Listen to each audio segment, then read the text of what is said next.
Donc une communauté européenne de l'énergie, c'est une proposition politique sous l'impulsion formulée par Jacques Delors lui-même, que nous avons essayé de développer ici à notre Europe, l'Institut Jacques Delors, depuis 2010. Donc nous avons mis en place un groupe de réflexion, nous avons organisé beaucoup de débats, de séminaires avec de nombreux experts pour réfléchir à ce que pourrait être cette communauté. Pour nous, cette communauté, c'est une politique énergétique européenne commune, intégrée.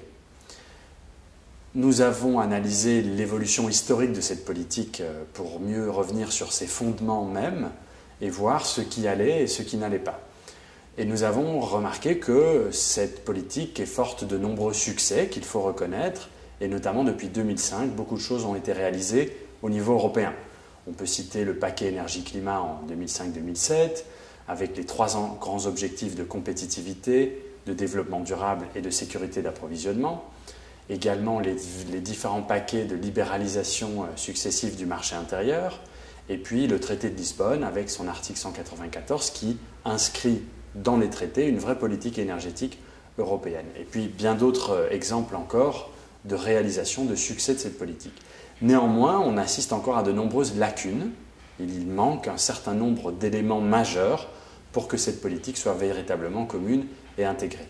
Premièrement, on peut regretter que le marché intérieur ne soit pas encore, aujourd'hui, en 2013, finalisé. D'autre part, les États membres eux-mêmes ne respectent pas un certain nombre de règles sur lesquelles ils se mettent d'accord quand ils sont à Bruxelles, et quand ils rentrent chez eux, ils ne les mettent pas en œuvre. Et puis, on peut aussi regretter d'autres choses comme un certain manque de moyens. L'Europe n'a pas toujours les moyens de ses ambitions. Il y a maintenant des projets d'intérêt européen, et bien quand on regarde les budgets, les financements nécessaires et disponibles, ils sont bien faibles par rapport à ce qu'il faudrait mettre sur la table. Donc pour toute une série d'éléments, on a remarqué qu'il manquait encore une vraie vision européenne. Donc on a essayé de dresser un menu d'actions, de mesures concrètes qui doivent permettre un jour d'avoir cette communauté européenne de l'énergie. Alors nous nous réjouissons que depuis 2010, un certain nombre de ces propositions aient été adoptées et mises en œuvre au niveau européen. Pas seulement nos propositions, elles sont aussi partagées par un certain nombre d'acteurs dans ce domaine.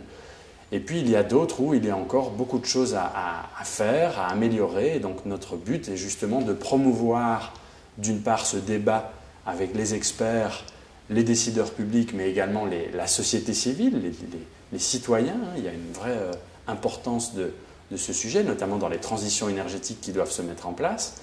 Et puis, d'autre part, à faire formuler un certain nombre de propositions concrètes pour essayer d'influencer les décideurs. Voilà comment nous imaginons notre travail.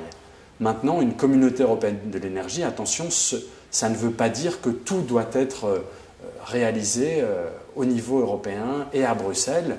Donc une communauté européenne de l'énergie, ce n'est pas un mix énergétique européen unique, ce n'est pas une agence d'approvisionnement pour les ressources fossiles centralisée à Bruxelles. Non, c'est plus complexe.